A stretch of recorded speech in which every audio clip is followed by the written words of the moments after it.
This month of Iyar and this time of the year of the Sefirat HaOmer is exactly the opposite of what it should be experienced and how it should be experienced in the Torah. It's a time of mourning, Sefirat.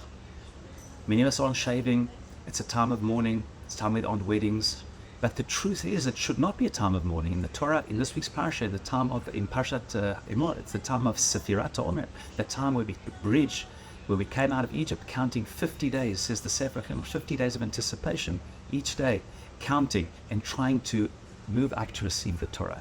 That's what this is about. It's the time of, and in fact, Iyar is the only month in the Torah where every single day we are counting, and every day counts. A time of anticipation to our great, not only redemption, but to our great destiny of the Torah.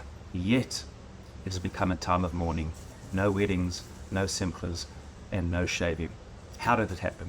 We know it happened because, by the way, it's exactly the opposite of the month of Av. The month of Av, from time immemorial, was designated as a challenging time. The sin of the spies was in Av. That was and is a time of challenge and churban, but not the month of Iyar. It should be a time of great anticipation. It all happened, as we know, because of the death of the students of Rabbi Akiva, which died in this time, as we know, being Pesach Latzeret. And that decimated the Torah world, the entire Torah world, in the time of Bar Kochba, where post-Churban was destroyed. But that wasn't only what was destroyed. What was also destroyed was any hope of returning. You see, most of us think that after the Churban of Yerushalayim in the year 70 CE, most of the Jews left Israel. It's not true.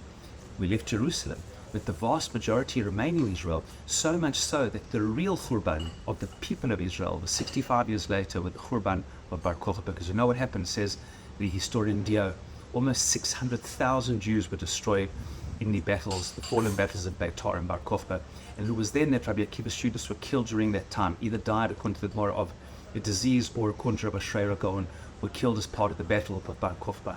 And it was then that almost 1,000 settlements, 50 fortified cities, and 600,000 Jews went into exile. That was really the end of any organized settlement in the land of Judea. And therefore, the time of Iyar, which should have been a time of such anticipation, became a time of decimation of Torah and decimation of any hope to return to the land. And yet, what has happened in our generation? The most unbelievable thing, the month of Iyar has become the month of redemption. Not only Lag BaOmer on the 18th, but also the 5th of Iyar, Yom HaAtzmaut, the return to the land, and the 28th of Iyar, the return to Jerusalem. And incredibly, just as then the Torah world was decimated and there was no hope of return, with so many thousands, the whole Yishuv of Judea leaving, what has happened in our generation? On these 2 days, we've had the return of a mass amount of Jews to the land of Israel and the rebuilding of the Torah world in unimaginable ways in Israel.